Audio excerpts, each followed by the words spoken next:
दोस्तों, आज के वीडियो में हम बात करेंगे कि मेवात की किस विधानसभा में सबसे ज्यादा वोट डले और किस में सबसे कम। किस बूथ पर लोग सबसे ज्यादा अपने वोट डालने पहुंचे और कौन मारेगा मेवात की सीटों से बाजी। हम सबसे पहले बात करते हैं फिरोजपुर झिरका की।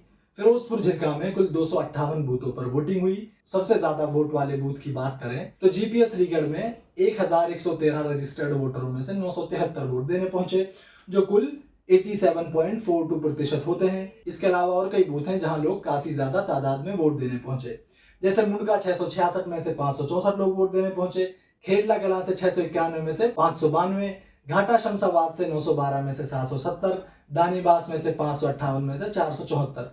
अब इसी में अगर हम सबसे कम पोलिंग की बात करें तो फिरोजपुर झिरका शहर से लोग सबसे कम वोट देने निकले। फिरोजपुर झिरका या उसके आसपास लगभग 23 पोलिंग बूथ में से सबसे कम वोट डले। शहर के लोग वोट डालने में गांव वालों से पीछे रहे। फिरोजपुर झिरका में सबसे कम वोट बूथ नंबर 193 पर डले। 963 रजिस्टर्ड वोटर्स में से सिर्फ 445 वोट देने पहुंचे। उसके बाद बूथ नंबर 194 पर 984 में से सिर्फ 456 लोग वोट देने पहुंचे। 50 में से 60 के बीच में है। यहां से मम्मन खान जीत रहे हैं। अब बात करते हैं नूंह विधानसभा की, जहां पर लोगों ने अच्छी खासी पोलिंग की।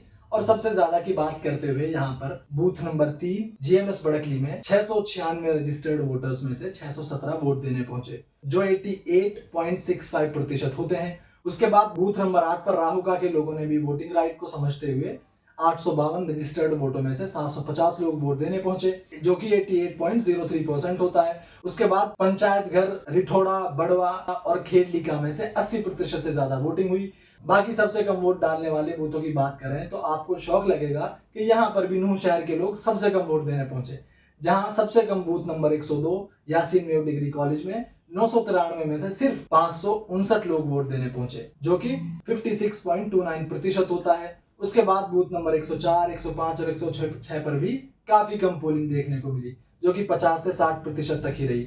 यहाँ पर भी गांव के लोग ज्यादा वोट देने पहुंचे। यहाँ से चौधरी आफ्ताब अहमद विधायक बनते दिख रहे हैं। अब बात करते हैं सबसे इंटरेस्टिंग सीट पुन्हाना की, जहां से चौधरी मोहम्मद इलियास कांग्रेस से और रईसा निर्दलीय उम्मीदवार की टक्कर है।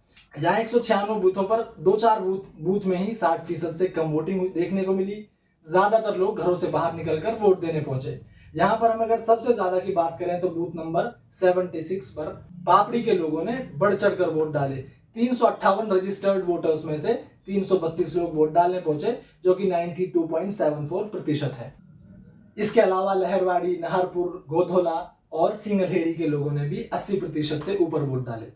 सबसे कम यहाँ पर दूसरी विधानसभाओं की तरह पुराना शहर में वोट डले, जहां पर बूथ नंबर 97, 98 पर सिर्फ 49.27% और 49.58% लोग वोट देने पहुंचे। यहाँ पर कांग्रेस और निर्दलीय उम्मीदवार में कांटे का मुकाबला है। अब बात करते हैं हथीन विधानसभा की, जहां कांग्रेस की टिकट पर चौधरी इसराइल लड़ रहे हैं। यहाँ पर 251 बूथों पर वोटिंग हुई और जहां तक मैंने देखा अक्सर बूथ पर लोगों ने 80% से ऊपर वोटिंग की। यहाँ पर सबसे ज्यादा खोखियाका गांव के बूथ नंबर 46 पर वोटिंग हुई, जहां पर 638 रजिस्टर्ड वोटरों में से 585 वोट देने पहुंचे, जो कि 91.69% बनता है। यहाँ सबसे कम वोट बूथ नंबर 100 पर हुरीथल के लोगों ने डाले, जहां 804 रजिस्टर्ड वोटर्स में से सिर्फ 453 वोट देने पहुंचे, जो कि 56.34% है। यहाँ एक चीज ये देखने को मिली कि हथीन शहर में भी लोगों ने बढ़ चढ़कर वोट डाले, जबकि नूंह, फिरोजपुर और पुनाना में शहर के लोगों ने कम वोट डाले। वीडियो देखने के लिए आपका बहुत बहुत शुक्रिया। अगर आप कोई और सवाल पूछना चाहते हैं तो कमेंट करें, वीडियो को दूसरों को शेयर करें, चैनल को सब्सक्राइब करें। नहीं किया है तो चैनल को सब्सक्राइब करें। मिलते हैं अगली वीडियो में।